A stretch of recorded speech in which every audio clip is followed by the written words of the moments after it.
Bismillahirrahmanirrahim. Hamdan wa thana'an laka ya Allah, salatan wa salaman laka ya Habibullah wa ala alika wa ashabika ya khair halqillah. Laka ya Rasulullah wa li jami' man ittaba'adinaka ya Habibullah qiwatan min ladun adam la yamil qiyamah radiyallahu lana wa lamal Fatiha. A'udzu billahi minasyaitonir rajim. Bismillahirrahmanirrahim. Alhamdulillahi rabbil alamin arrahmanir rahim maliki yaumiddin.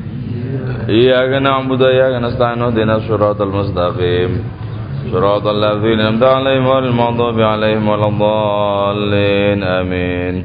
Litaqarrabina ila Allah ta'ala limahabbatina ila Rasulillah sallallahu alaihi wasallam li salamatina fid din wad dunya wal akhirah liqada'i duyunina liqada'i hajatina min hawajidina wal akhirati sir arzaqina halalan thayyiban mubarakan katsiran wa sana sadaqina qulubina shamradina dhalim badina لدفع البلايا والمن والميتان والأمراض الأسقام لمنافعنا لمصالحنا لولدنا وأولادنا وذريتنا وجوارنا أصدقائنا جميع المسلمات المؤمنين المؤمنات الأحياء منهم والأموات ولأعز الإسلام والمسلمين بجودك يا الله بشفاعة نبيك يا الله ببركة أولياءك يا الله بأسرار الفاتحة. أعوذ بالله من الشيطان الرجيم.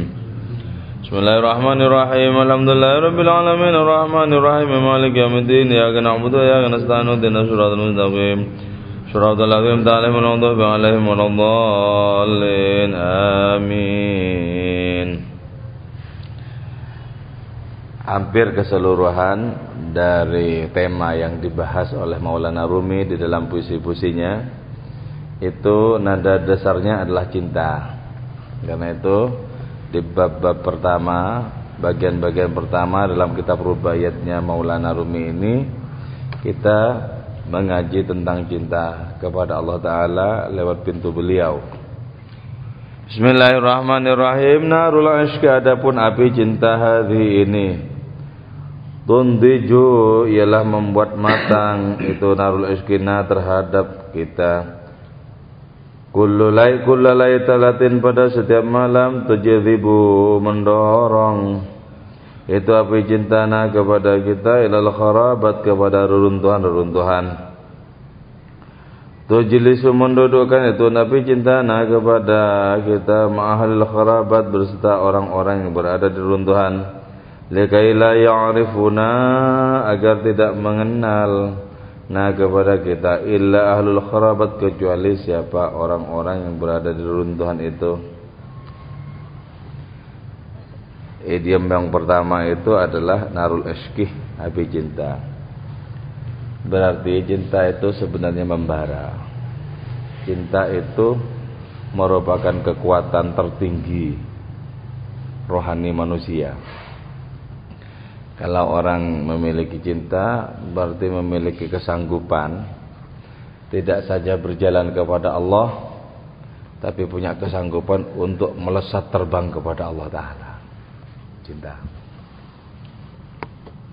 Nah, cinta itu akan membuat matang rohani setiap orang. Jadi hanya ketika orang punya cinta rohaninya menjadi matang. Apa tanda-tanda rohani itu matang? Yaitu ketika setiap saat dimanapun juga orang sudah bisa menomorsatukan Allah dan merasakan Allah itu matang. Jadi kalau yang penting hanya Allah dalam setiap keadaan yang dirasakan oleh kita, hanya Allah yang dinomorsatukan. Selebihnya bisa disebut ada sekaligus tak ada, itu berarti rohani orang itu matang. Rohani orang itu masih kekanak-kanakan ketika masih memandang ada sesuatu yang lain yang dianggap penting. Ini penting, ini penting, ini penting, ini penting. Allah nomor sekian, itu kekanak-kanakan. Jadi kematangan rohani kita itu ditandai oleh adanya satu-satunya tamu di dalam hati kita, yaitu Allah Ta'ala sebagai tamu abadi. Nah, menjadi matang seperti itu semata-mata karena ada api cinta. Cinta ilahiyat. Cinta ilahiyat. Orang mengalami cinta ilahiyat akan senantiasa berbahagia sekaligus bersedih, senang sekaligus duka. Disebut senang Karena memang cinta itu memiliki takdir untuk menggembirakan setiap orang. Disebut sedih ya, karena setiap pecinta itu akan senantiasa merasa haus terhadap penyatuan dengan kekasihnya. Ketika penyatuan tak kunjung tiba, yang ada adalah kesedihan yang menganga. Jadi kalau orang ingin merasakan senang sekaligus sedih, sedih sekaligus senang, itu cinta. Kalau orang ingin merasakan bahwa sehat itu sekaligus sakit, sakit sekaligus sehat, itu cinta. Kalau orang ingin merasakan bahwa obat sekaligus penyakit, penyakit sekaligus obat, itu cinta. Karena itu kita mulai penting untuk menggagas bagaimana bisa mengobarkan api cinta dalam hati. Kepatuhan semata-mata tidak cukup. Dulu Maulana Rumi sebelum tergila-gila kepada Allah Ta'ala dengan api cinta, beliau adalah orang yang sangat taat, sangat patuh. Beliau adalah pengajar ilmu tauhid, pengajar fikih, patuh, punya pondok pesantren, patuh sekali. Tapi ketika suatu saat dikobarkan oleh Allah Ta'ala api cinta dalam hatinya lewat Syekh Syamsuddin Tabrizi, maka beliau baru merasakan bahwa itulah sesungguhnya energi keberagaman yang sangat dahsyat. Karena itu kata Maulana Rumi di dalam puisi yang lain, jatuh cintalah baru disebut kau mengerjakan sesuatu. Setiap perbuatan tanpa cinta sesungguhnya hanya kelihatannya perbuatan, sejatinya tidak. Hanya ketika bernafaskan cinta, suatu perbuatan betul-betul disebut sebagai suatu perbuatan. Bisa paham enggak ya? Hah? Paham enggak? Paham. Kalau cinta itu tidak ada pamrihnya loh ya. Orang yang sholat karena cinta enggak mengharapkan sepeser pahala, enggak mengharap. Jangankan mengharapkan kesenangan di dunia, kesenangan di akhirat enggak diharap. Satu-satunya upah bagi seorang pecinta dengan perbuatannya yaitu adanya kekasih yang senantiasa dekat dengannya. Satu-satunya upah yang diharapkan. Sudah terbebaskan dari pamrih-pamrih apapun yang lain. Nah, setiap malam cinta itu akan mendorong siapapun dari kalangan pecinta, mendorong kemana? Mendorong kepada reruntuhan. Reruntuhan apa? Ya, reruntuhan apa? Bukankah alam semesta ini puing-puing sebenarnya? Alam semesta ini jejak. Jejak apa? Jejak dari kudrah dan cinta ilahiyah. Dan Allah menciptakan semesta ini dengan nada dasar cinta. Beliau Allah Ta'ala menyatakan ya, kuntu kanzan makhfiyan, aku ini adalah kekayaan yang tersembunyi. Fa'uhibbu an u'raf, aku cinta untuk dikenal. Falidzalika khalaqtul alam, maka karena itu aku menciptakan alam ini. Menciptakan alam ini. Nah, ini reruntuhan ini. Reruntuhan apa? Reruntuhan kefanaan. Tapi walaupun reruntuhan kefanaan, inilah jejak dari kaki cintanya. Dari kaki cinta ilahiyah itu. Coba kita mengulang kembali ya. Bikin rasa takjub kembali. Dari mana sungguhnya datangnya ruang ini, dari mana gitu ya. Oh, dalam semesta sebesar gini ya. Maksudnya. Terus kalau banyak tumbuh-tumbuhan muncul dari bumi, muncul dari sebuah tekstur tanah yang sama, aneka ragam tumbuhan yang berbeda-beda. Apa bisa tanah campur bumi menjadi pohon jambu? Apa bisa tanah dicampur air gitu ya menjadi pohon mangga? Bisa gitu. Apa bisa tanah dicampur air jadi kucing? Jadi Allah Subhanahu wa taala itu sebenarnya berlindung di balik kemahadahsyatannya sehingga orang tak bisa menembus kemahadahsyatan ciptaan ini. Sehingga setiap hari dikungkung oleh ruang, dikungkung oleh waktu dan tak kunjung menyaksikan Allah Ta'ala. Tak kunjung menyaksikan Allah Ta'ala. Nah, berkaitan dengan khurabat ini, berkaitan dengan adanya reruntuhan ini ya. Di dalam kitab Burdah, Imam Muhammad Busiri juga menyatakan, tapi dengan bahasa Arab dengan idiom yang berbeda. Itu laulal hawa lam turiq dam'an ala talalin. Andaikan tidak kena cinta, kau tidak mungkin menumpahkan air mata di atas reruntuhan rumah si dia. Si reruntuhan ini, reruntuhan. Dari alam yang non empirik diambrukkan oleh Allah, bruk, menjadi seperti yang sekarang ini loh. Walaupun Allah juga menggunakan sejumlah kronologi, menggunakan proses. Allah yang maha dahsyat, yang menciptakan apa saja bisa dalam sekejap mata itu, ternyata menciptakan langit dan bumi mesti dalam 6 masa.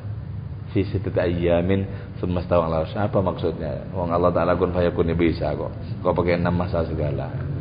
Padahal di waktu itu apa yang disebut ayyam, disebut waktu itu belum ada waktu itu sebenarnya. Kenapa kok menggunakan ayyam? Belum waktu. Wong waktu itu ada karena ada ruang kok.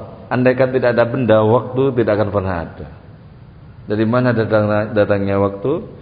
Dari adanya benda-benda bergerak, sehingga bisa diukur. Nah, lamanya seberapa ya kan? Berkaitan dengan lamanya kalau waktu kayak lamanya seberapa? Kan itu. Lamanya seberapa? Kenapa kok menggunakan istilah ayyam? Kenapa kok sampai 6 hari? Bukankah sekejap juga bisa? Itu sesungguhnya menunjuk kepada satu, manusia itu sesungguhnya diciptakan oleh Allah Ta'ala untuk menempuh sejumlah proses. Tidak bisa bim salabim. Jadi Allah ngajari pertama kali dengan sejumlah proses itu. Terus yang kedua, Allah menciptakan langit bumi dalam 6 masa itu. Itu sebenarnya 6 itu angka 6 menunjuk kepada dimensi horizontal manusia. Yaitu kanan kiri, atas depan belakang, atas bawah. Sehingga dengan demikian manusia berada di bumi ini dalam posisi tidak asing. Tidak asing. Tapi kalau jeli menyaksikan, ya ini reruntuhan ini sesungguhnya. Karena itu kharabat. Para pecinta tidak tergila-gila dengan reruntuhan alam semesta ini ya. Tidak tergila-gila dengan para pencinta itu senantiasa mengerlingkan mata terhadap Allah Maha Kekasih yang senantiasa menyertai seluruh partikel di antara segala reruntuhan ini. Jadi ini setiap partikel itu jejak Allah sebenarnya, jejak-jejaknya Allah Ta'ala. Coba kalau musim hujan ya, kita musim hujan, habis hujan mungkin di jalan kampung di mana kita bisa menyaksikan tapak-tapak bekas-bekas dari kaki anjing atau musang atau apa saja. Nah, semesta ini jejaknya Gusti Allah loh sebenarnya. Jejaknya Gusti Allah. Termasuk kita ini jejaknya Gusti Allah sebenarnya. Bahkan kita ini adalah adallu dalilin ala Allah. Kita ini merupakan bukti yang paling tegas yang menunjuk kepada Allah sebenarnya. Karena itu siapa saja bisa membaca partikel sampai tuntas pasti sampai kepada Allah. Siapa saja bisa membaca diri sampai tuntas sampai kepada Allah Ta'ala. Pasti. Kemudian dihadiskan, man arafa nafsa faqad arafa rabbahu. Pasti sampai. Maka disebutkan bahwa jalan kepada Allah sebanyak makhluknya. Sebanyak makhluk. Cinta ya. Cinta itu yang bisa membuat kita menembus segala sesuatu sehingga hanya akan menemukan dan berjumpa dengan Allah Ta'ala di balik segala perjumpaan dengan segala sesuatu. Tajlisuna ma'ahlil kharabat. Cinta membuat kita duduk bersama orang-orang yang berada di tengah reruntuhan. Orang-orang yang merenungi segala reruntuhan ini. Orang-orang yang sadar betul bahwa alam semesta ini adalah karnaval kefanaan. Fana semuanya ini. Karena itu enggak mungkin para pecinta ilahi itu jatuh cinta kepada apapun yang ada di alam semesta ini. Ini segala sesuatu ini fana, runtuhan. Kenapa kok para pecinta ilahi itu memiliki frekuensi dan korelasi yang kuat dengan para pecinta yang lain?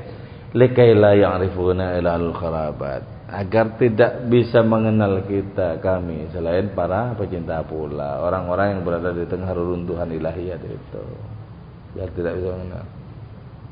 Nah, sebab itu orang yang tidak merasakan cinta itu bisa cuma menerka-nerka tentang cinta orang, atau bahkan malah menyalah-nyalahkan orang yang itu cinta.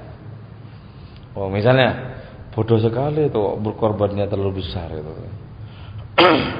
Jadi cinta itu dikalkulasi dengan akal pikiran, padahal yang namanya cinta itu wajib tidak masuk akal. Jadi selama masih masuk akal itu tidak termasuk cinta. Masih apa?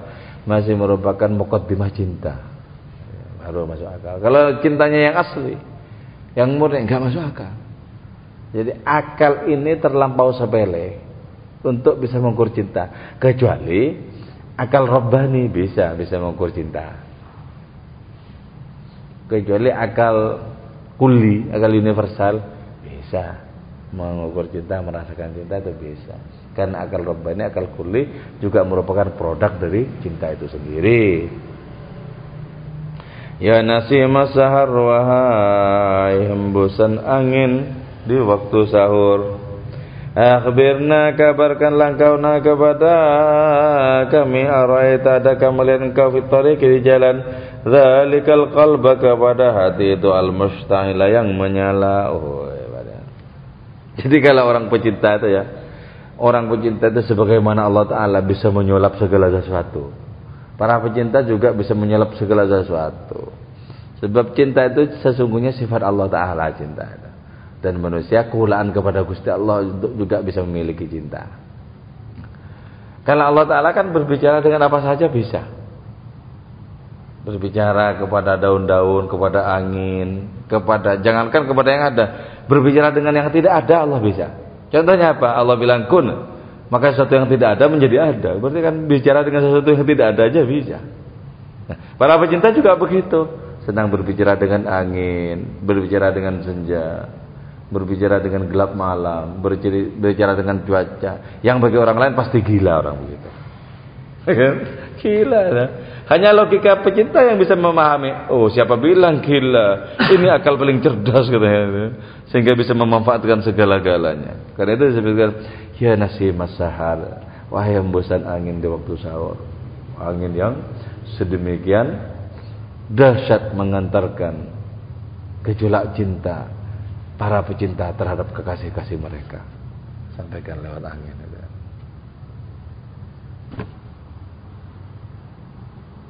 Wahai hembusan angin malam, kabarkan kepada kami, adakah engkau melihat di jalan itu sebuah hati yang menyala, sebuah hati yang terbakar. Simbolnya seorang yang jatuh cinta itu hatinya terbakar. Hanya terbakar. Nah, kalau orang kok tentram hidupnya, tidak pernah tergeletik, bagaimana bisa berjumpa Allah, bagaimana bisa memahami Allah Ta'ala, berarti masih jauh dari kehangatan dan kobaran cinta, jauh masih. Tapi kalau orang sudah mulai gelisah, bagaimana bisa terus-menerus tambah pemahaman ma'rifat tentang Allah Ta'ala, bagaimana muncul rasa kangen untuk berjumpa, itu berarti sudah ada api cinta di dalamnya. Kalau enggak, maka pengabdiannya kepada Allah Ta'ala itu pengabdian yang jumud, yang statis. Allahu Akbar katanya, hatinya tidak ada api sama sekali, tidak ada api cinta. Betapa memalukan sholat yang seperti itu kan. Walaupun bacaannya fasih, Bismillahirrahmanirrahim, kosong hatinya, ditertawakan oleh para malaikat, para nabi, para wali. Kenapa? Enggak ada api asmara dalam batinnya kepada Allah Ta'ala. Hanya orang-orang yang bercinta kepada Allah Ta'ala, mereka lah orang-orang yang dewasa di hadapannya. Wahai angin malam, kabarkan kepada kami, adakah engkau melihat di jalan itu hati yang menyala karena cinta. Ya, kalau di dalam burdahnya Busiri, Fama li'ainaika in qul takfu fahamata. Ada apa dengan kedua matamu walaupun kau berusaha untuk menahannya, tumpah jua air mata itu.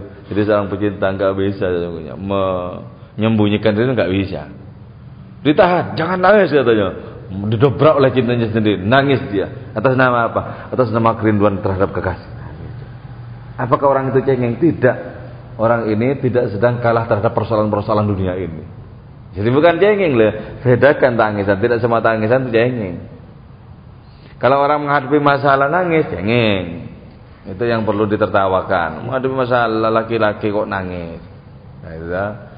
Tapi kalau misalnya jatuh cinta kok tidak nangis, berarti hatinya bebal itu. Jatuh cinta kok enggak nangis. Jadi, karena itu kalau tak Maulana Rumi nanti di bait-bait yang lain di hadapan Allah Ta'ala Sang Maha Kekasih katanya, jadilah engkau seperti kanak-kanak yang gampang menangis. Jadi enak. Kalau di hadapan persoalan dunia kita berkecap apa? Memang kok aku bisa dikalahkan apa? Ini kalau di hadapan persoalan-persoalan dunia jangan gampang nangis.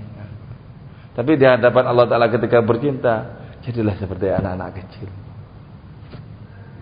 Dan tanpa malu air mata itu ditumpahkan juga. Wa ma liqalbika in qul tastafiq yahimi. Ada apa dengan hatimu? Walaupun kau berusaha untuk meredamnya, berkobar jua ia. Cinta. Oh, nikmat nyembah Allah, nikmat banget. Ara'aita qalban mali'an binar mali'an bil ishq. Ara'aita, adakah melihat engkau qalban kepada hati mali'an yang penuh binar dengan api, mali'an penuh bil ishq dengan cinta. Wahai angin malam, adakah kau saksikan hati yang penuh dengan api dan penuh dengan cinta?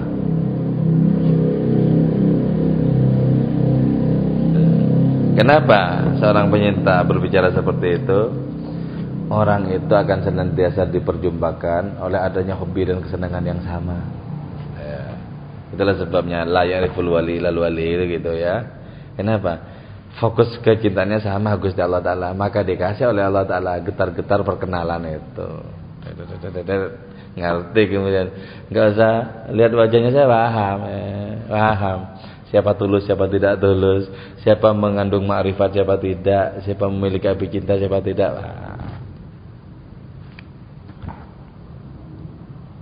Faqad ahraka binarihi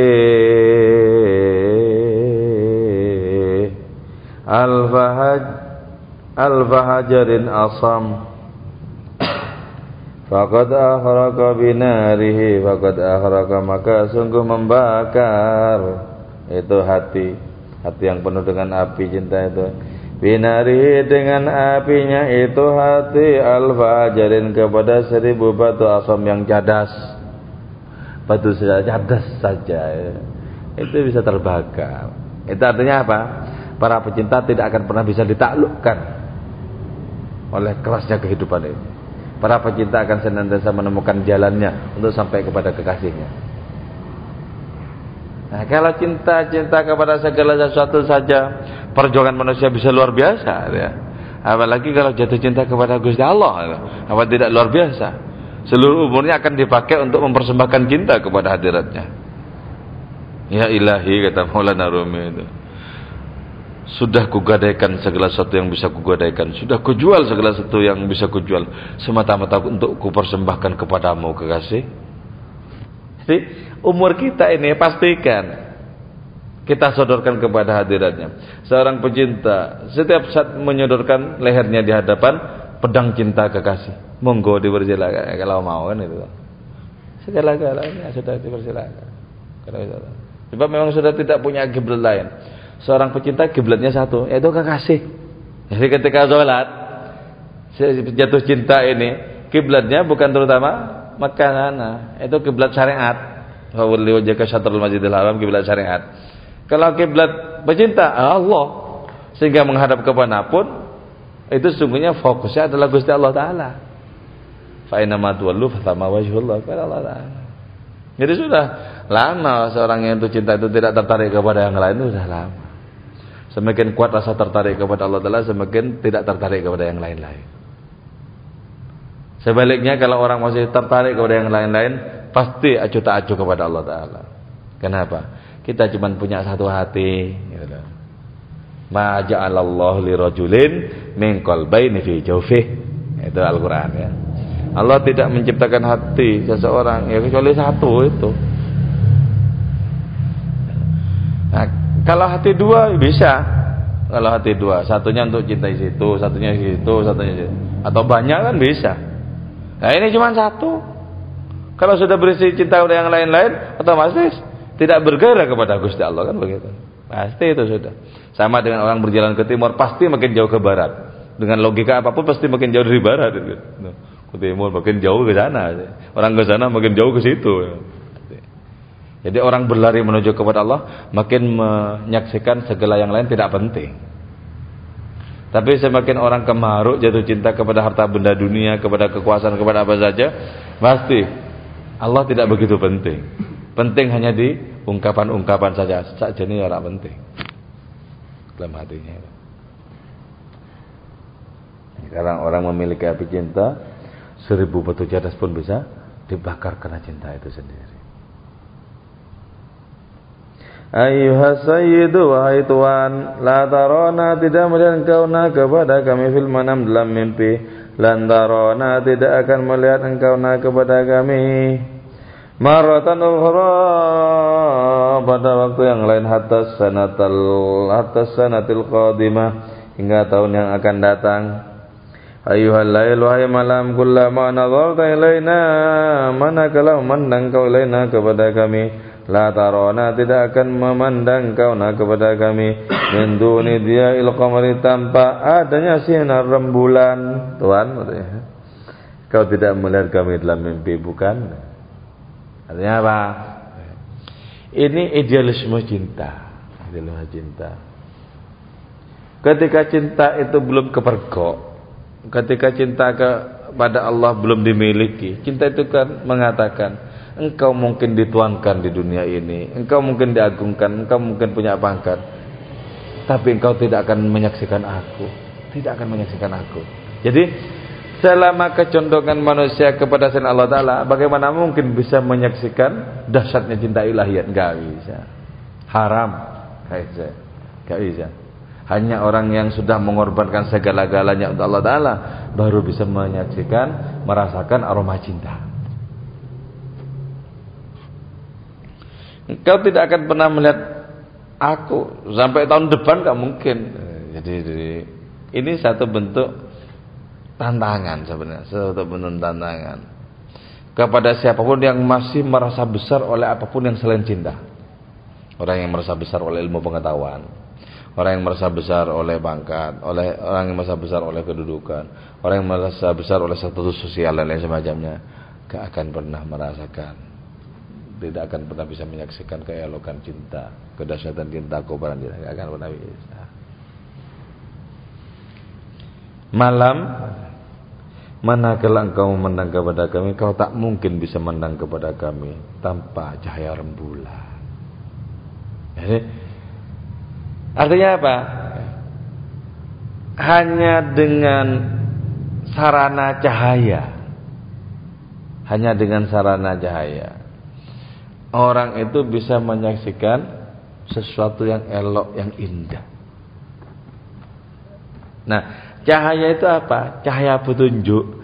Lewat cahaya petunjuk, orang baru bisa mengkaji tentang cinta. Kaji tentang cinta. Ini baru bisa melihat, belum mendekap, belum merasakan, belum mengunyah. Belum. Wahai malam, engkau tidak akan pernah melihat kami tanpa bantuan cahaya rembulan. Di dalam Islam itu ya, dalam Islam adanya rembulan, ada matahari, bintang gemintang, itu semua menjadi simbol tentang adanya kesadaran rohani, simbol tentang adanya kesadaran rohani.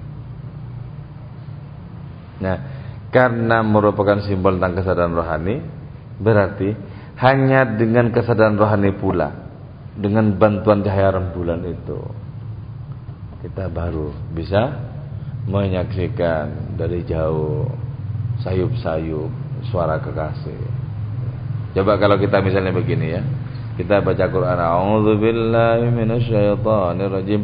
Coba kita merasakan sayup-sayup kita mendengarkan Nabi Muhammad membaca Al-Quran. Itu hebat nanti pengaruhnya kalau bisa begitu. Nabi Muhammad hebat. Coba langsung kita dengan kesunyian batin kita paling hakiki, kita merasakan Al-Quran itu diturunkan kepada kita oleh Allah. Enak itu, enak. Nah karena itu yang perlu kita tolak itu apa? Yang perlu kita tolak itu adalah kelaziman atau kebiasaan. Biasanya kan orang hatinya tumpul oleh kebiasaan. Jangan mau menerima kebiasaan itu.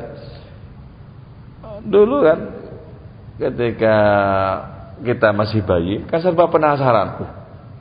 Gitu. Karena masih baru segala-galanya.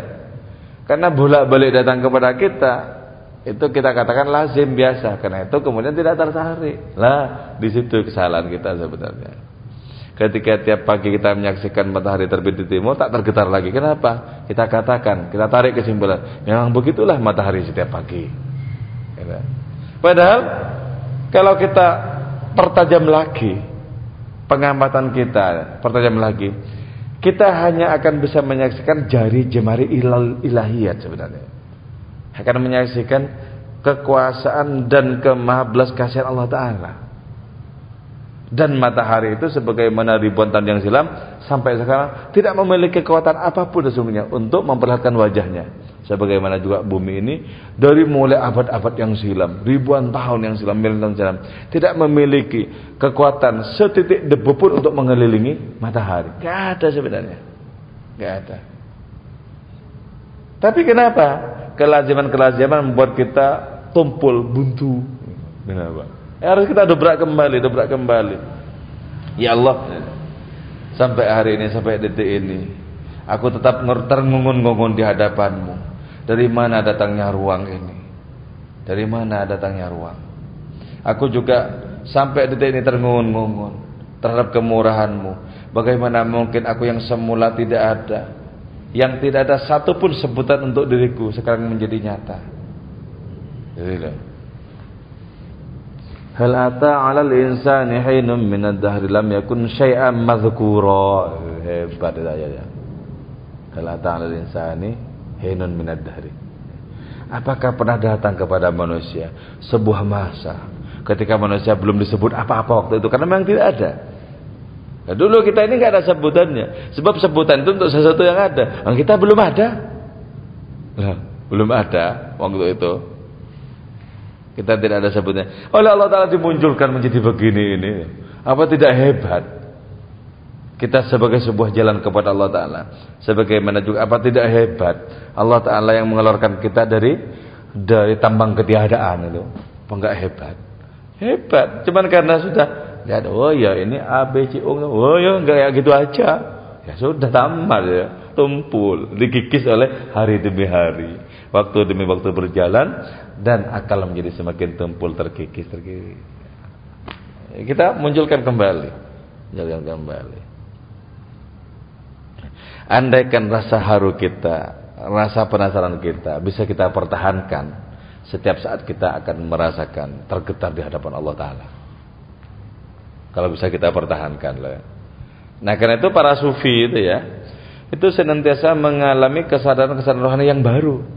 Karena itu segar. Para sufi itu segar, mengalami hal-hal yang baru itu. Mungkin yang dikerjakan sama, tapi rasanya baru, udah lain. Isya sama 4 rakaat, tapi isya yang tadi udah beda dengan kemarin. Gitu loh. Ada nuansa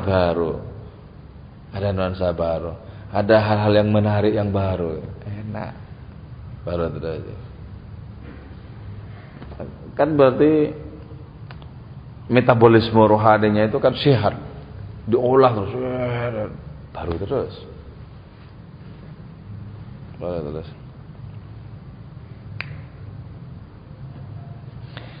Sebenarnya ya, ini semua serba Gusti Allah. Nah, bagaimana tidak? Wong wujud segala sesuatu itu sungguhnya di backup oleh wujudnya Gusti Allah.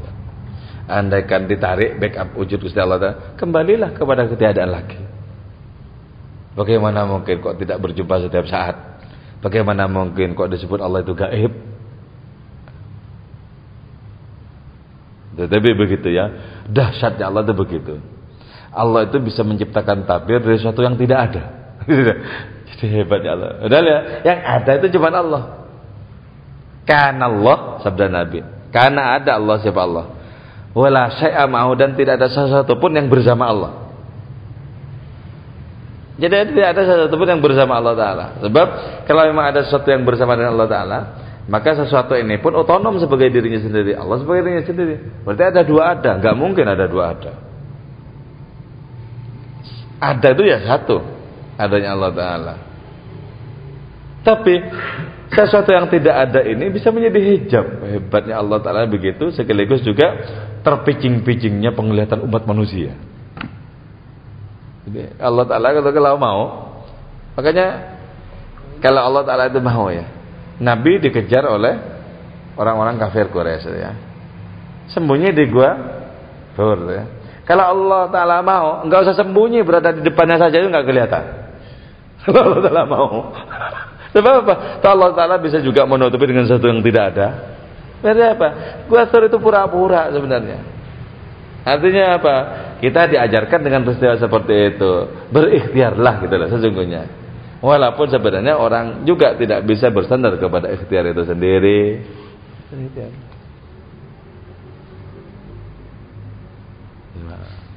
Dan karena itu sesungguhnya seluruh penjelasan tentang hukum kausalitas bisa gugur di sini. Jadi kausalitas juga tipuan loh. Api menyebabkan air panas. Dibikin kopi campur gula manis. Kita katakan itu sebab akibat. Itu bohong sebenarnya. Kita menarik kesimpulan sebagai kausalitas sebagai sebab akibat karena keterbatasan akal pikiran kita dan tak menyaksikan peran Allah Ta'ala pada semua proses itu. Ketika menyaksikan Allah pada semua proses itu, batallah kemudian apa yang kita sebut sebagai sebab akibat itu. Batal. Itu Ibn Arabi itu. Ibn Arabi ketemu dengan seorang filosof ya, filosof empirisme, yang percaya bahwa segala sesuatu itu benar itu kalau bisa dibuktikan oleh kekuatan indrawi manusia. Karena itu filsafat empirisme itu ingin menyapu seluruh lantai sejarah filsafat dari rasionalisme. Segala yang masuk akal tapi tidak bisa dibuktikan secara indrawi batal. Ibn Arabi ketemu dengan model filosof seperti itu. Ibn Arabi bilang, sebenarnya api itu tidak memiliki watak untuk membakar. Tidak punya watak untuk membakar. Api itu membakar kalau diperintahkan membakar. Kalau tidak, ya enggak membakar, kata Ibn Arabi itu. Nah kata si filosof itu, oh enggak bisa, di mana-mana dalam sejarah api di dunia tetap membakar. Ini patokannya fenomena api ya, kasus tentang api gitu, di seluruh dunia gitu ya. Nah kata si filosof ini, sebab itu kulna yana rukuni dalam Al-Quran katanya, itu harus ditafsirkan, tidak boleh tidak.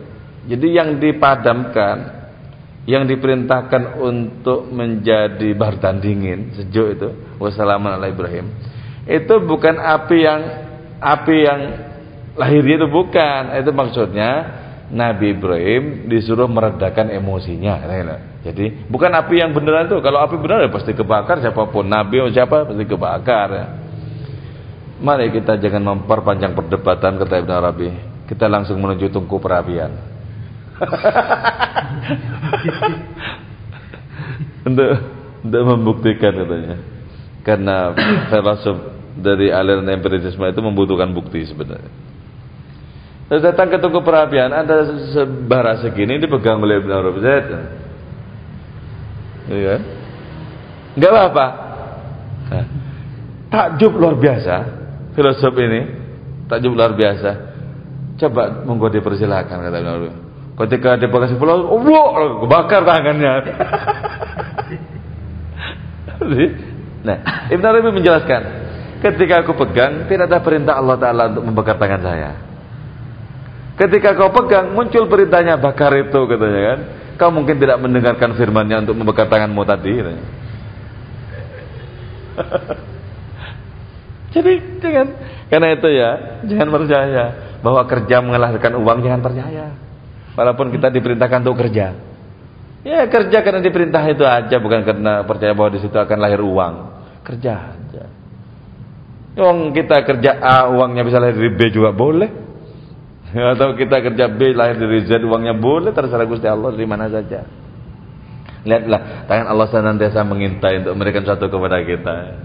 Biasanya ketika tangan Allah Ta'ala akan memberikan sesuatu kepada kita, kita diberi kesempatan, diberi semangat untuk bekerja. Sebenarnya nggak usah kerja, tunggu saja datang juga itu nanti yang di tangan Allah Ta'ala itu. Sebab apa? Nggak mungkin Allah Ta'ala memberikan sesuatu kok waktunya terlambat, nggak mungkin. Yang kedua, nggak mungkin Allah Ta'ala memberikan sesuatu kok kemudian jatuh ke tangan orang lain, nggak mungkin. Allah itu maha tetes, nggak mungkin. Apa yang mau diberikan kepada si A, nggak mungkin kok kepleset ke B. Allah bukan tukang pos yang salah alamat. Jadi nggak usah risau. Jadi berkawan dengan Allah itu enak banget sih. Berkawan dengan Allah itu enak. Karena itu jadikanlah kawan yang paling spesial dalam hidup kita. Allah itu. Coba ya, karena itu dalam kitab Nawadir itu disebutkan ada 5 macam kawan katanya. Coba pilih kamu mana yang paling hakiki 5 macam kawan itu. Ada kawan ketika engkau masih kecil katanya. Siapa kawan ketika engkau masih kecil itu? Mungkin kakekmu, mungkin nenekmu, atau mungkin orang tuamu yang sudah tua waktu itu. Itu kawanmu ketika engkau kecil. Sebab ketika engkau besar, kawanmu itu sudah meninggal lebih dulu. Jadi, ini cuma kawan untuk periode saat-saat kita kecil ya. Karena itu kita bisa mengingat sekarang. Ketika dulu kita kecil mungkin masih SD atau MI atau mungkin masih belum sekolah, kan kita akrab dengan orang-orang tua yang familiar, akrab. Sekarang kemana? Sudah out sudah ya, dia deportasi dari kehidupan ini, sudah berangkat kepada kehidupan berikutnya. Terus ada kawan yang dekat dengan diri kita hanya ketika kita tua. Siapa itu? Ya anak-anak kecil, cucu-cucu itu. Kita berkawan, diam-diam kita goda, halo ya. Kita goda, kita akrab, bercanda, kita menyelesaikan logika kita dengan logika anak kecil itu. Kita bisa ketemu, bisa kompak, gitu. Nanti ketika anak kecil besar tuh kita yang awat sudah. Berarti tidak selamanya ini, cuma 2 teman ini nggak selamanya. Terus ada teman di dalam dan tidak bisa teman di luar terus menerus. Siapa itu? Istri. Bagi yang laki-laki. Gak bisa itu ya, di dalam lu. Masa mau ke kantor kemana, mau ikut terus-terusan kemana, wah pusing nanti. Kalau semuanya kemana aja diikuti ya. Dan itu nggak pernah pernah saya saksikan. Kemana diikuti nggak ada. Tapi kalau agak sering ada, tapi kalau semuanya diikuti nggak ada. Dulu saya sering beberapa kali ketemu Rendra itu almarhum, itu diikuti terus memang sama istrinya. Tapi ternyata yang enggak semua kegiatan Rendra ikut juga istrinya itu. Itu teman di dalam. Di luar nanti ketika di lapangan badminton di mana kan enggak ikut-ikutan istrinya. Di situ ada teman yang lain di luar sudah. Terus ada teman di luar, ya kawan-kawan di pasar, di kantor, di pekerjaan. Dan tidak bisa menjadi kawan di dalam. Ketika kita masuk rumah jangan ikut-ikutan masuk, bukan tempatnya. Nah, ada kawan untuk segala-galanya, itu cuma Gusti Allah. Ketika kita kecil, ketika kita tua, di luar, di dalam, cuma Gusti Allah yang betul-betul kawan itu, yang betul-betul memperhatikan kita dan tak mengharapkan apapun dari kita loh. Itu hakikat kawan itu. Apa kalau kita sholat Allah mengharapkan sesuatu dari kepatuhan kita? Enggak, sama sekali enggak. La tadurruhu maksiatuka wa la tanfa'uhu ta'atuka. Jadi maksiat kita tak berbahaya kepada Allah sebagaimana taat kita tak berguna kepada Allah. Allah betul-betul kawan. Enak lah kalau betul merasakan Allah sebagai kawan. Makanya nanti kalau kita membaca Ta'birul Manam, bahasa mimpi itu ada orang bermimpi Allah itu ada, enak banget orang bermimpi Allah dalam. Kalau yang sering dipahami orang kan orang bermimpi Nabi Muhammad. Orang bermimpi Allah tadi bisa loh. Hebat, senang. Jadi kalau orang mau ditarik kepada tingkat kewalian oleh Allah Taala biasanya dijumpai diakrabi.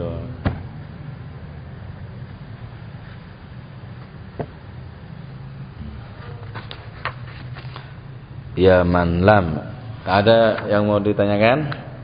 Atau mari. Biar tidak. Bagai roti Mesir puisiku, santaplah ia ketika masih hangat, sebelum disergap oleh dingin. Itu puisinya Maulana Rumi juga ya. Itu puisinya seperti roti Mesir kata. Selama kalian membaca dan bergairah, langsung telanlah makna-makna yang ada di situ. Mari. Bismillahirrahmanirrahim. Kamu ingat toh?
Ini siapa yang mau untuk kopi?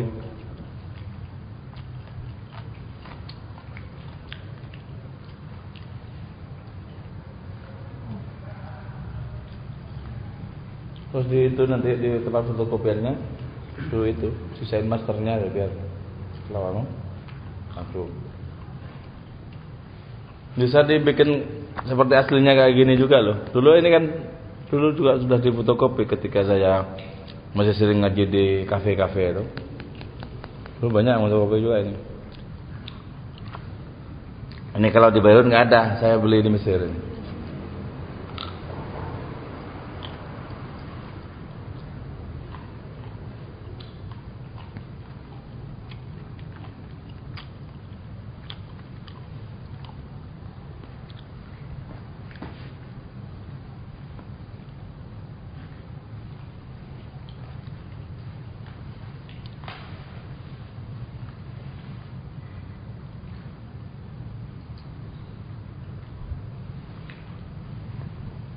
Ketika Allah ngasihkan goreng pisang ini sama kita ya, lewat tangan siapa? Itu sesungguhnya atas nama cinta. Entah kita melahapnya atas nama cinta atau bukan sebenarnya.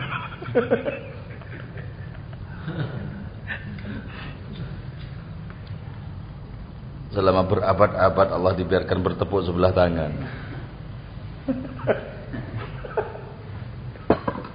Kalau kita makan atas nama nafsu mungkin.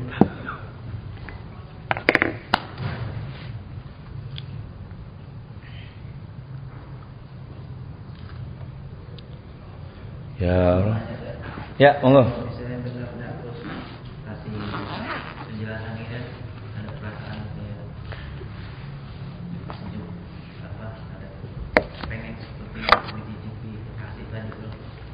Ya. Saya mendengar obrolan Ya. ini terus menjaga perasaan itu saat kita keluar dari pengajian itu gimana? Itu sesungguhnya problem orang-orang dari masa Nabi itu. Itu pasti ada begitu. Nabi itu mendapatkan keluhan dari sahabat-sahabatnya. Ketika kumpul sama Nabi, sahabat-sahabat itu menyampaikan keluh kesah diwakili oleh salah seseorang di antara sahabat. Sahabat itu bilang, Nabi katanya, ketika kami bersama jenengan Nabi, kok rasa-rasanya surga hidup ini, senang banget kami katanya, senang banget. Tapi kenapa kok kami tidak bisa mempertahankan?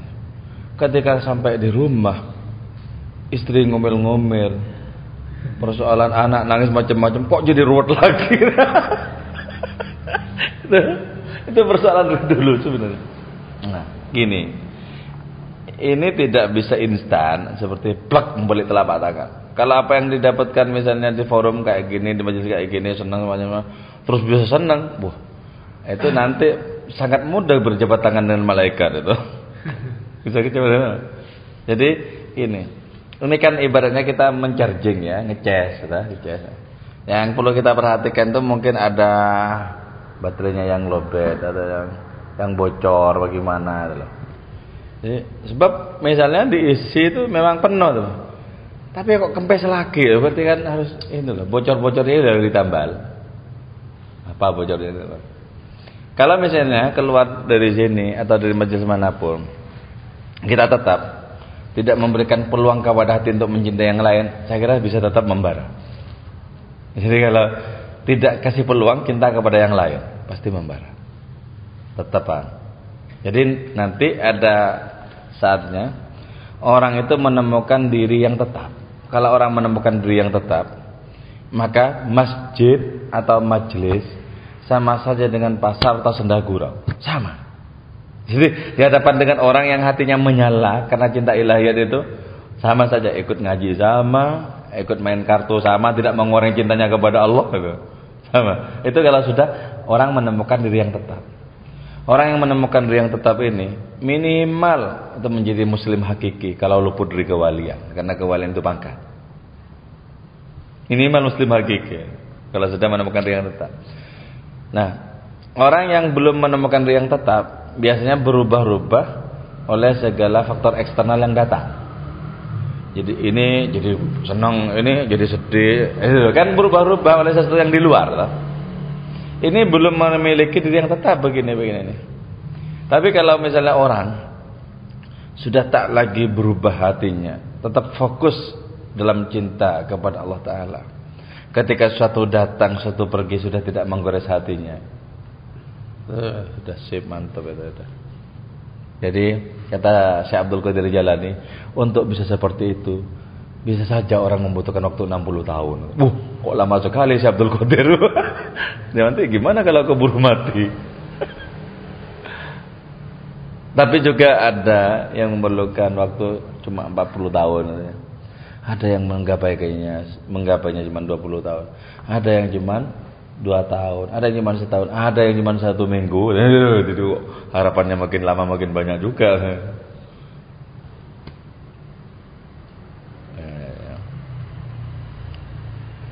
Nah, itu banyak tersenyum dong.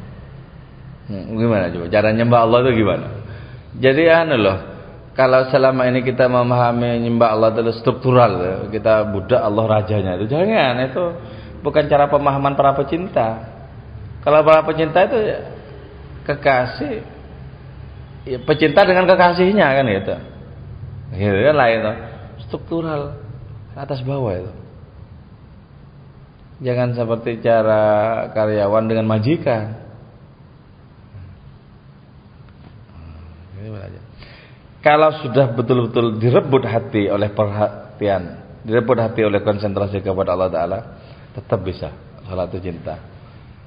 Enak, enak banget. Andaikan wadah hati ini sempit, maka akan menjadi kacau dalam salat dan mabuk kepada Allah Ta'ala. Seperti gurunya Imam Syafi'i. Gurunya Imam Syafi'i itu salat itu sampai puluhan rakaat nggak salam-salam. Kan nggak ada kitabnya salat begitu di mana. Cari salat apa coba yang sampai puluhan rakaat nggak ada salamnya? Kan nggak ada. Nggak ada. Ternyata itulah sholatnya orang termabuk-mabuk kepada Allah Ta'ala. Jadi wadahnya itu sempit. Oleh Allah Ta'ala dituangi anggur cinta, mabuklah kepada Allah Ta'ala. Ini pentingnya kita tirakat, pentingnya kita riyadhah. Kita kelola dalam renungan kita. Kita tunjukkan dalam perhatian-perhatian kita. Kita tunjukkan dalam perilaku-perilaku kita. Bahkan ketika kita masuk di kamar mandi, Allah menyediakan air di situ dan menjadikan diri kita tidak berpantangan terhadap air. kita jebar-jebur, kita menyaksikan, oh kemurahan-Mu, oh Allah kekasih, ini kemurahan-Mu, katanya. Kemurahan-Mu. Karena ini kemurahan-Mu, tidak boleh tidak, ini juga tindakan-Mu.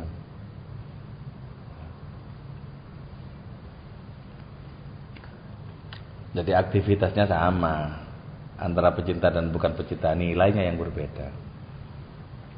Kalau seorang pecinta minum, dari mana dia minum? Dari tangan kemurahan Allah Ta'ala. Kalau bukan seorang pecinta, orang yang patuh saja, dari mana minum? Dari gelas cuman baca Allahumma barik lana. Beda lah. Cuman Allahumma barik lana. Padahal Allahumma barik lana yang dibaca dengan hati yang kosong tetap saja mengundang setan untuk datang. Wah, katanya, wah itu juga nggak masuk ke hatinya, masuk aja, datang aja ke sana, teman-temannya setan. Hatinya kosong kok itu katanya, nggak ada cahaya di situ katanya, nggak ada api yang menyala, masuk saja kita bernong-nong ke sana.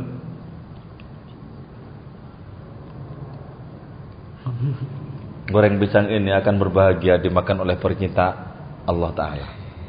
Senang. Kenapa? Sebentar lagi aku akan menjadi energi yang dahsyat luar biasa. Energi cinta seorang yang takwa. Senang. Karena itu makanlah aku lagi, ya kan? Orang lain kan nggak paham ini minta dimakan sebenarnya.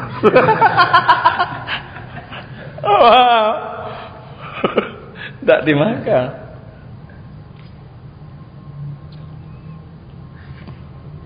Ibu-ibu merebus buncis di dapur, direbus. Ibu-ibu ini merebus untuk santri-santri, untuk Pak Kiai, untuk orang-orang yang jatuh cinta kepada takwa. Sebenarnya buncis itu bilang, nyonya katanya, pukullah aku dengan irusmu, matangkanlah aku, masaklah aku nyonya. Sebentar lagi aku akan menjadi kekuatan bagi orang-orang yang menyembah Allah Ta'ala. Pukul aku nyonya, nanti derajatku akan naik karena itu. Jadi itu, ini ya semuanya ini bisa berbicara loh sebenarnya. Apa saja bisa berbicara loh. Cuman dengan telinga seperti apa kita bisa mendengarkannya kan itu? Itu sugesti. Hah? Diri sendiri itu. Mensugestikan diri ke diri sendiri itu. Kayak misalnya, oh ini Allah terima kasih. Kan sugesti ke diri. Ya. Sembari merasakan, ini karena ilmu dzauq, ilmu rasa, sembari bisa menyaksikan kemurahan Allah Ta'ala yang mendatangkan karunia ke sini. Hello.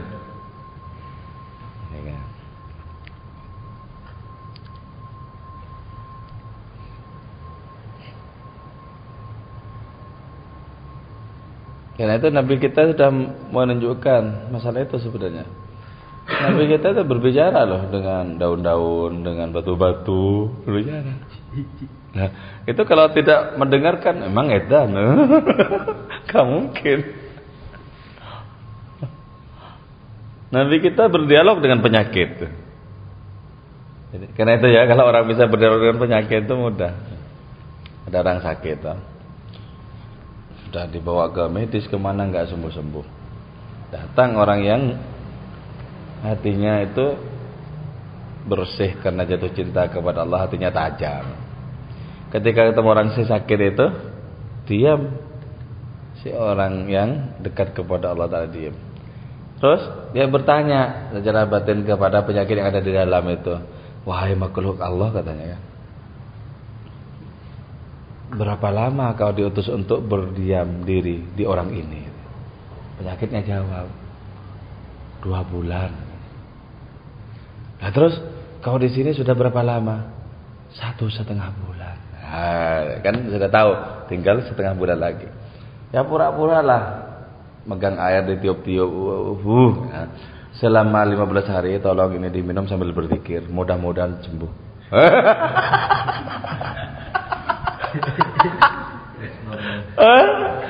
Setelah 15 hari sembuh ternyata. Nah, terus orang yang sakit tuh heran, kok bisa tahu ya? Dia tidak menyaksikan orang ini berdialog dengan penyakit sebelumnya.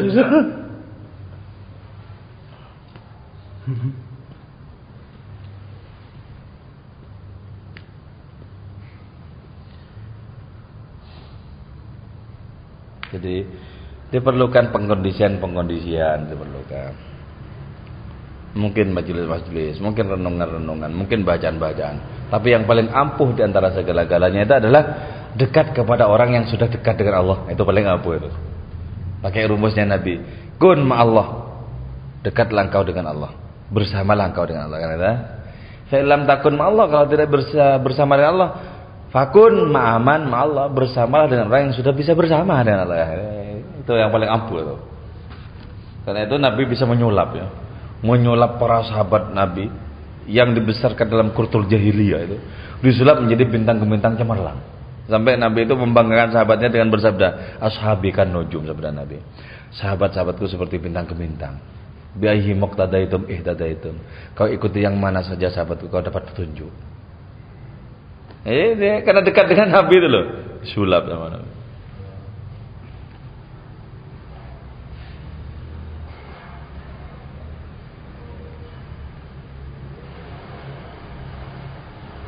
Coba kalau misalnya caranya begini, si pedagang gorengan ini misalnya, dagang, kan? Kau dagang gimana? Pengen punya keuntungan? Bukan, saya mau menyihir orang-orang yang makan gorengan pisang. Menyihir gimana? Tak doa, tak sholawati, tak mana gitu. Semoga hatinya menjadi sadar karena makan gorengan.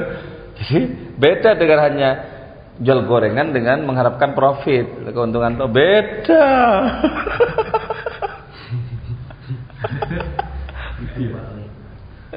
Disihir orang-orang makan biar muncul di situ kesana getar kepada Allah.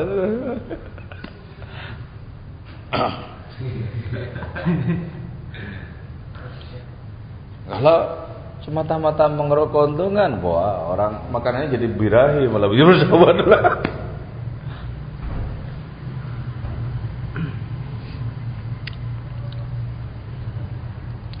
Ya Rabbana, Rabbana, Rabbana. Ya. Kalau untuk yang mencapai hati yang stabil itu gimana? Nikah dulu. Siap.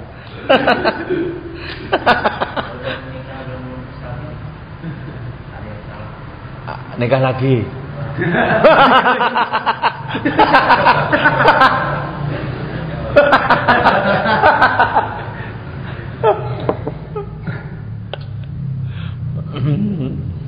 Ada jaminan dari Nabi ya, man tazawwaja faqad ahraza syatra dinihi falyataqillah bisyatril akhar. Orang yang sudah menikah separuh agamanya sempurna, maka selesaikanlah separuhnya yang berikutnya itu untuk disempurnakan. Bertakwalah untuk bisa menyempurnakan yang separuhnya lagi. Kan enak. Orang yang sudah menikah itu sudah bisa memasuki fase kesetiaan kepada Allah. Aku bilang sama istriku, Dek, mau aku lihat perempuan nyaris telanjang itu enggak ngaceng sama sekali. Enggak, sama saja mandang tembok-tembok semacamnya. Enggak ngaruh sama sekali.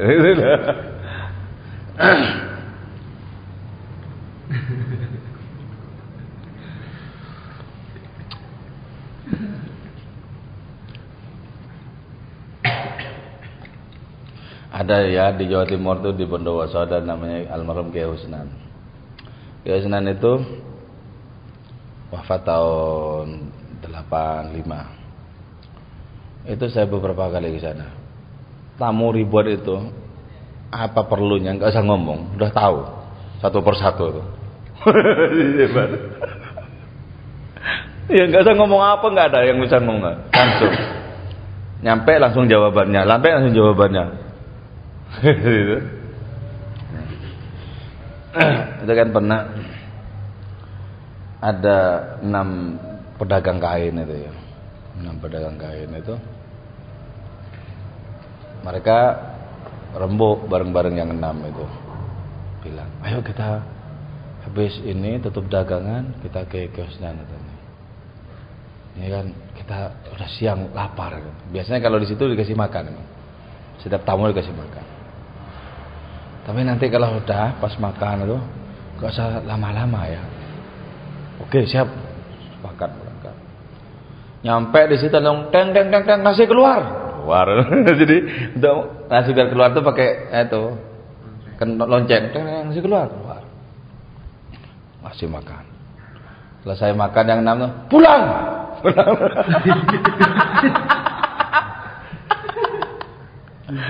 Nah, 3 saat ini salaman kepada siapa saja. Laki-laki, perempuan, siapa saja, pelacur-pelacur, siapa saja salaman. Nah, ada seorang kiai yang berpegang teguh dengan syariat fikih sentris ya. Haram katanya. Haram. Kiai salaman sama perempuan haram. Terus nanti bilang, yang haram itu kalau zakar mau ngaceng.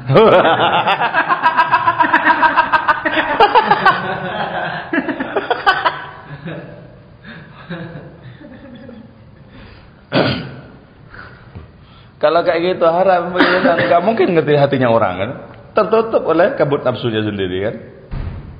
Karena memang itu haram kan itu.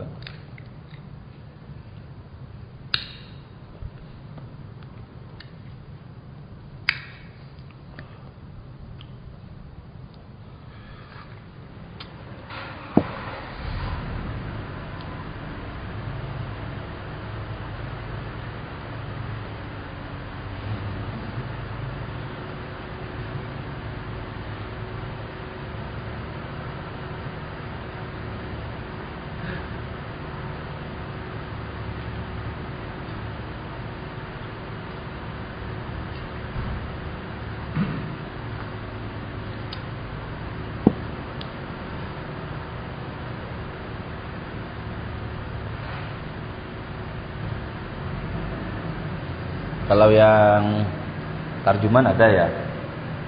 Ada nggak? Kalau mau ngopi punya aku juga bisa. Yang mengembangkan bahasa Arab gitu.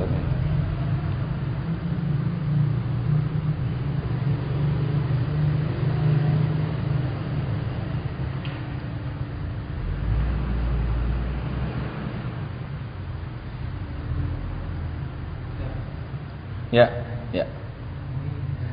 Gimana ya caranya menghilangkan lagu-lagu ya kayak dalam buku dalam sholat. Biasanya kalau pernah sih dengar hadis kan baca alhamdulillah gitu ya, terus baca kiri. Kadang Nasi ya. Malah mulut udah ganti sananya. Oh tak lu udah buang.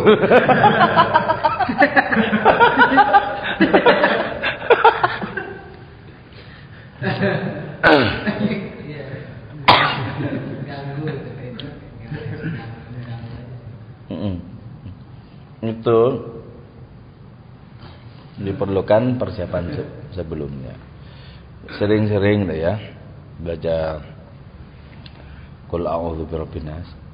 Tidak pas waktu itu juga, kalau itu juga mungkin belum mempan soalnya kan belum begitu bagus konsentrasinya, kehusukannya kan ya. Kayak sekarang kalau di misalnya itu sholat hajat 2 rakaat untuk menghilangkan keraguan itu hajatnya, terus baca Qul a'udzu birabbin nas 11 kali. Kalau keraguan seperti itu.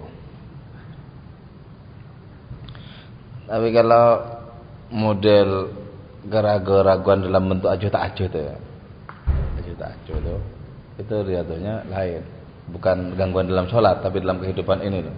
Seperti tak betul-betul yakin kepada Allah Ta'ala, seperti ajuh tak ajuh itu membaca ya man huwallahu alladzi la ilaha illahu, itu biasanya kalau dibaca 1000 dikabul oleh Allah Ta'ala, yakin banget sama Gusti Allah. Yakin. Sampai bisa yakinnya sama Gusti Allah Ta'ala itu melampaui yakin terhadap segala sarana atau sebab.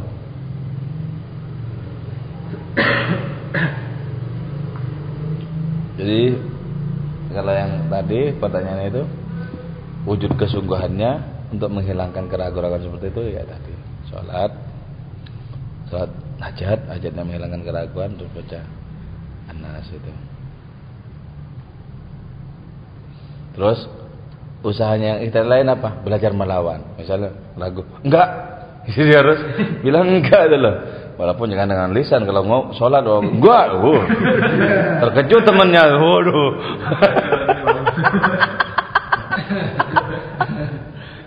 Bisa diisyaratkan dengan ini. Diisyaratkan dengan gerakan kepala. Jadi maksudnya tolak ya. Mau dilakukan fokus lagi kepada Allah itu loh. Tolak. Sebab kalau kita biarkan itu semakin menjadi-jadi kayak gitu tuh. Yang menjadi-jadi. Itu pertanyaan. Allah.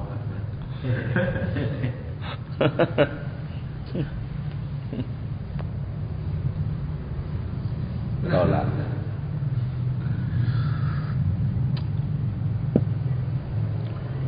Zaman Allah gimana? Hah? Zaman Allah. La ilaha illahu, iya dibaca. Iya tengah malam dibaca jam-jam 12 sana. Itu linaili hakil yakin ya, untuk memperoleh hakul yakin kepada Allah Taala. 1000, ya 1000 kali. Gak lama 1000 itu. Paling nggak ada 1 jam. Oh kita main gini 4 jam kuat kok.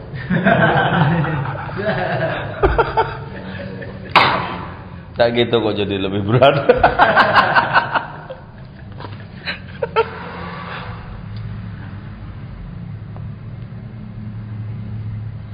Yakin. Sementara harga diri kita di hadapan Allah itu tergantung keyakinan kita seberapa. Harga diri kita. Kalau kita bisa mencapai hakul yakin, kita akan menyaksikan apapun yang lainnya rapuh sebenarnya, hingga tidak bisa dijadikan sandaran.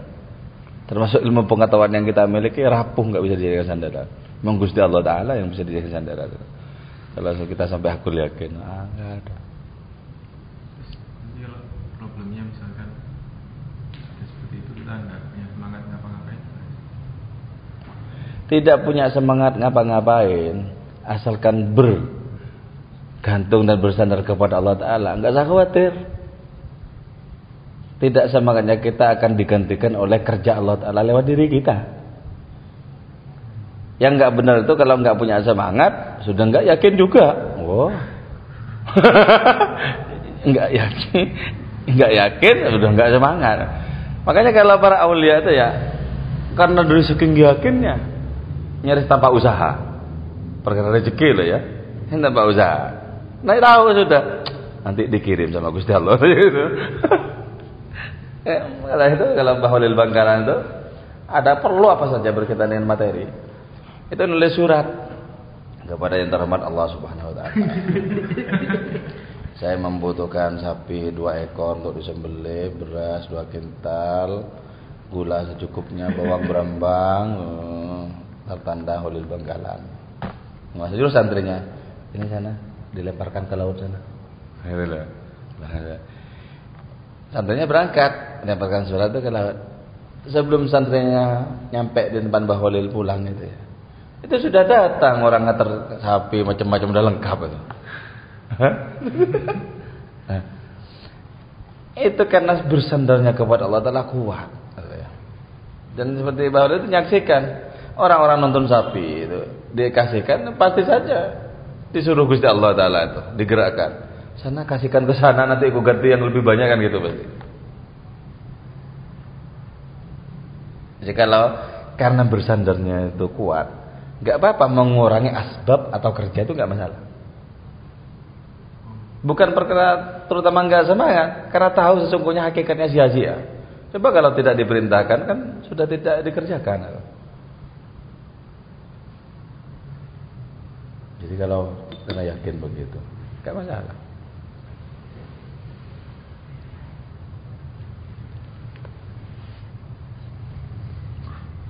Maka penting keyakinan, hakul yakin. Kalau di hikam itu dibahas ilmu yakin dengan bagus sekali saya kira. Ainul yakin, hakul yakin. Apa? Itu pertaruhan kita. Karena itu ya dulu sahabat-sahabat berbincang-bincang tentang mukjizatnya Nabi Isa yang hebat. Gimana kok tanah dipegang jadi burung gitu. Wujudnya burung apa coba ya? Kata kitab Hayatul Hayawan, ternyata kelelawar itu loh. Jadi kelelawar itu sebelum Nabi Isa nggak ada. Cuma Nabi Isa megang lempung tanah, jadi kelelawar itu. Hebat, mukjizat Nabi Isa hebat kata para sahabat itu. Ketika ada nelayan-nelayan mau tenggelam di pas gelombang, nelayan-nelayan terus ya Allah tolong. Ternyata Nabi Isa itu bisa berlari di atas gelombang. Jadi yang dipanggil Allah yang datang Nabi Isa. Kenapa? Karena Allah Ta'ala itu mengutus Isa sebagai wakilnya untuk memberikan pertolongan. Hebat. Waktu itu terus Nabi datang ngomong apa nih gitu ya. Bicara Nabi mukjizatnya Nabi Allah Isa yang hebat. Hebatnya gimana? Bisa berjalan di atas air. Terus Nabi bersabda, kalau saudaraku Isa itu lebih yakin lagi, dia tidak saja berjalan di atas air, tapi terbang. 4 bulan dari Nabi bersabda, Isra Mi'raj langsung. Kemana Isra Mi'raj itu? Nggak ada orang tahu kemana itu. Keluar di segala ruang itu. Yakin. Orang yang tidur saja kerjanya, tapi yakin akan dikirim rezeki oleh Allah Ta'ala. Ketika tidur pintunya ditutup orang, tek tek tek tek. Ini ada makanan. Siapa yang menggerakkan orang-orang itu sebenarnya kan? Kita Gusti Allah. Karena itu para sufi itu sepakat tarokul iktisab kata mereka, iktifaan bi musabbibil asbab. Aku sudah enggak kerja kata para sufi itu, karena sudah menganggap cukup bersandar kepada Allah pencipta segala sebab. Bukankah pekerjaan-pekerjaan juga sebab dan Allah itu yang menciptakan ngisi lowongan, gitu kan? Ya, Allah semuanya yang ngasih lowongan di dunia ini. Kamu kerja apa, kamu kerja apa, kamu kerja apa, kemampuannya dari Allah Ta'ala, lowongannya juga dari Allah Ta'ala. Jangan dikira bos-bos itu ngasih apa-apa, itu enggak.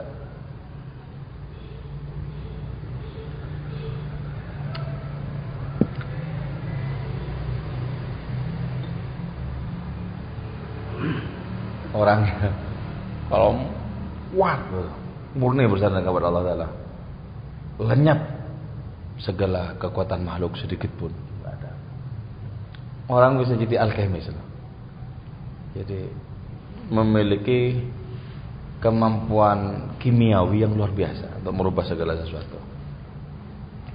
Dulu ya, setiap tahun Mbah Khalil itu memberangkatkan orang haji sekitar 20 orang, 30 pokoknya tiap tahun diberangkatkan. Padahal dia nggak punya kerja sama sekali. Akhirnya dicurigai oleh polisinya Belanda. Karena waktu itu tahun-tahun 20-an, tahun belasan itu kan masih Belanda. Polisi datang ke sana itu karena mencurigai bikin uang palsu. Curiga. Polisi-polisi itu datang ke sana. Apa benar Pak Kiai memberangkatkan orang-orang haji? Iya katanya. Dari mana Pak Kiai dapat uang? Apa Pak Kiai bikin uang palsu? Oh enggak, saya mohon kepada Allah katanya. Ya, coba lihat katanya.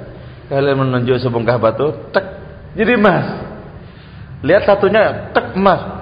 Akhirnya polisi itu rebutan emas itu, nggak jadi interogasi.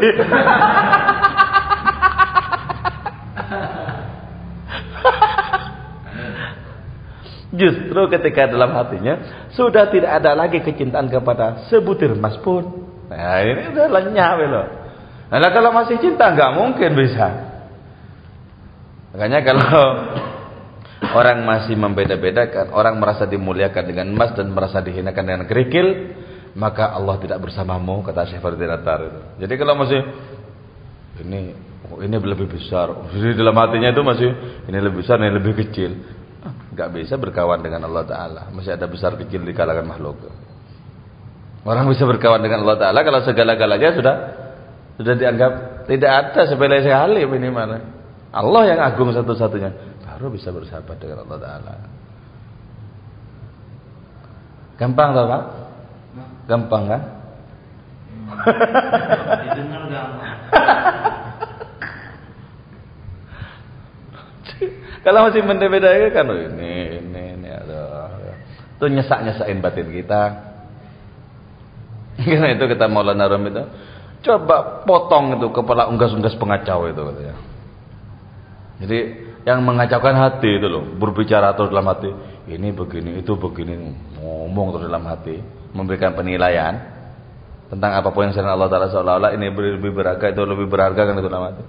Coba sembelih itu unggas-unggas itu biar tidak berisik dalam hati. Berisiknya itu loh. Termasuk juga karep-karep kita kepada yang lain.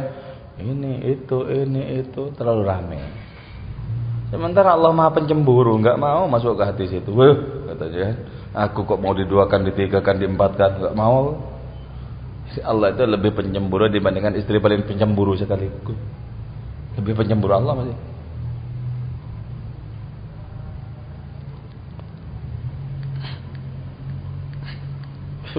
Saya punya teman kiai muda, seusia saya, lebih muda. Waktu dulu zamannya sering dibicarakan dan diekspos di koran-koran media-media masalah poligami itu loh. Sekitar tahun berapa lupa. Terus si kiai ini, si teman saya itu kedatangan santrinya. Nah, santrinya setelah dikasih kopi apa ngomong-ngomong terus bilang, "Gus, jenengan buatan poligami Gus." Diam kan? Si teman saya diam. Tapi dari balik jendela ya istrinya.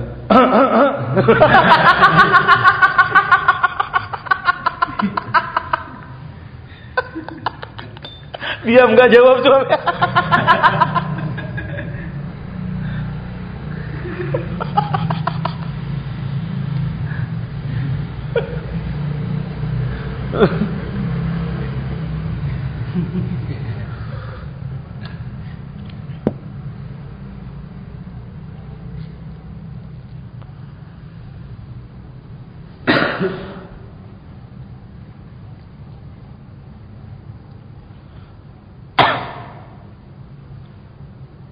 Diusahakan ya. Ini loh. Ini kan halal loh ya, halal.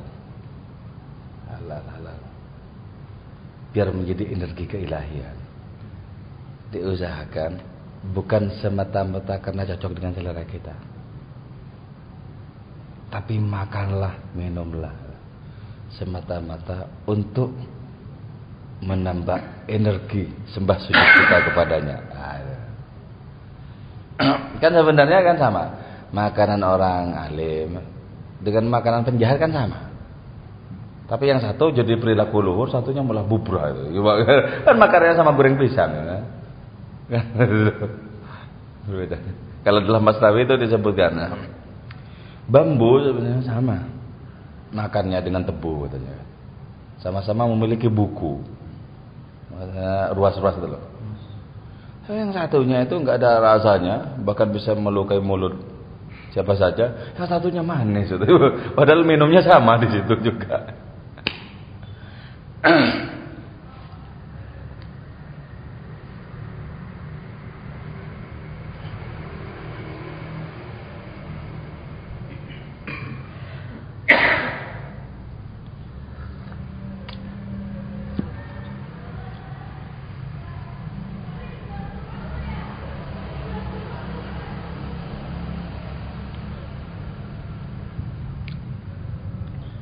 Kalau tidak ada, mari kita tutup. Mudah-mudahan Allah memberkahi ilmu kita, menjadikan amal kita yang dilandaskan dan dilandasi oleh cinta, menjadikan kita semakin terfokus, tertarik kepada Allah Ta'ala. Bi asrarul Fatihah. A'udzubillahi minasyaitonir rajim. Bismillahirrahmanirrahim. Alhamdulillahirabbil alamin arrahmanir rahim maliki yaumiddin. Iyyaka na'budu wa iyyaka nasta'in. Ihdinas siratal mustaqim. Suratul ladzina an'amta 'alaihim wal maghdubi 'alaihim waladdallin. Amin. Alhamdulillahirabbil alamin.